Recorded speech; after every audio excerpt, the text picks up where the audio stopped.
Hey there, welcome to Prog Monster. My name is Murph. I am the host of this show, a show dedicated to progressive rock and other forms of rock music. So we're back here on day number 19 of our series we're running here in July called Those Great Bands with Two or More Lead Vocalists. In this case, there's three of them.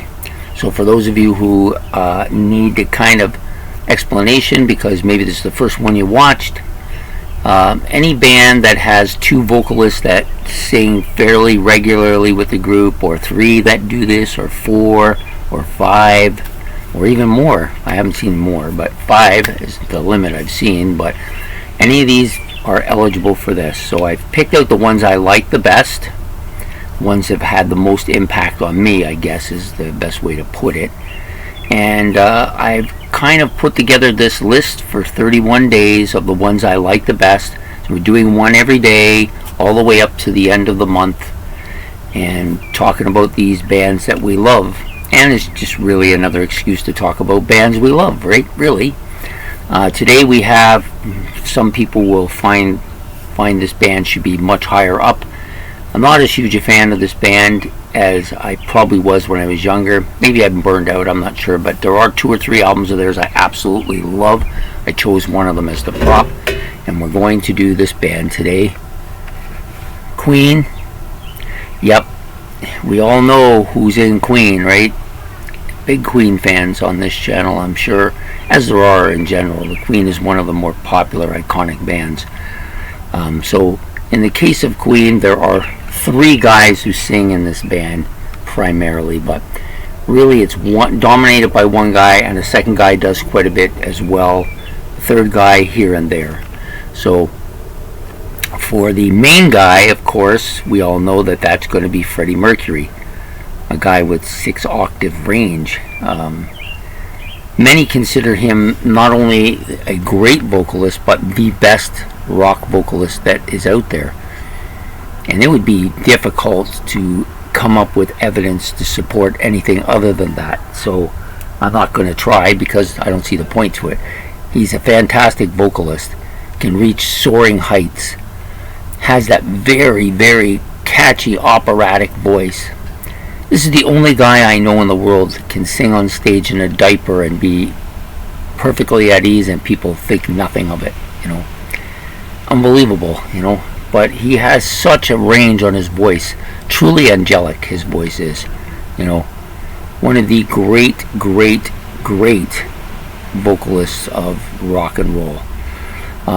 Then you have Brian May, whose voice is a little more subdued, but he does have a good voice. It's not quite as high as Freddie's, of course, or as low as Freddie's, of course, but he has a range that's not very bad. He could have easily been a lead singer, I think, for a lot of bands, but he also was a guitar player, and that was probably his first love.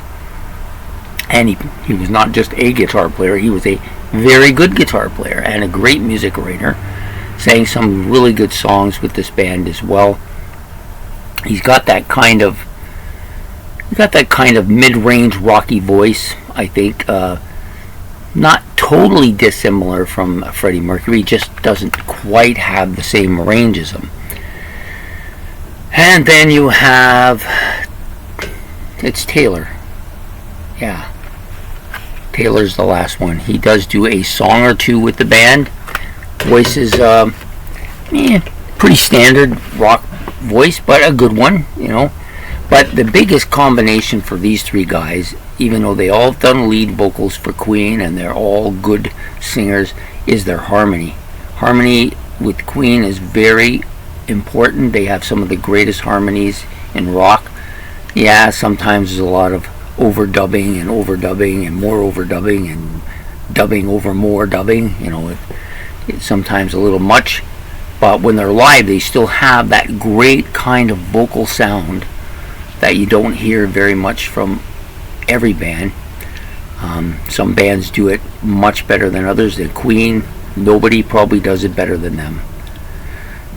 Very few, I think. You might catch an argument for 1 or 2 bands in there, but pretty much I think they're the dominant one when it comes to that harmony vocal thing. But of course, again, they do have Freddie Mercury on his own is fantastic. Brian May, really good. Taylor, he's very good as well. I just think that this is one of the great rock bands in history that deserves to be on this list for sure.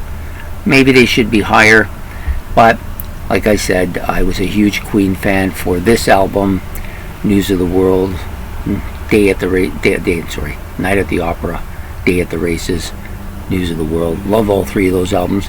I do like Queen jazz and some of their other stuff as well, but these were the three albums that really captured my attention with them, and I've long since listened to them to death, so they've kind of mellowed out and slowed down for me over time. Not as popular with me, but still I do like them quite a bit. So anyways, I hope that you liked this video. If you did, please like and subscribe off to the side here. If you have any comments about Queen or a band that you would like to put in this spot, where do you think Queen should be? What do you like about the vocals here? What is your opinion about the band overall? Any of that stuff is all good for me. I enjoy it. Sorry, I'm gonna have to start covering that window. It gets kind of distracting.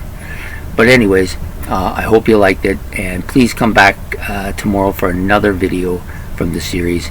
So have yourself a good night and take care.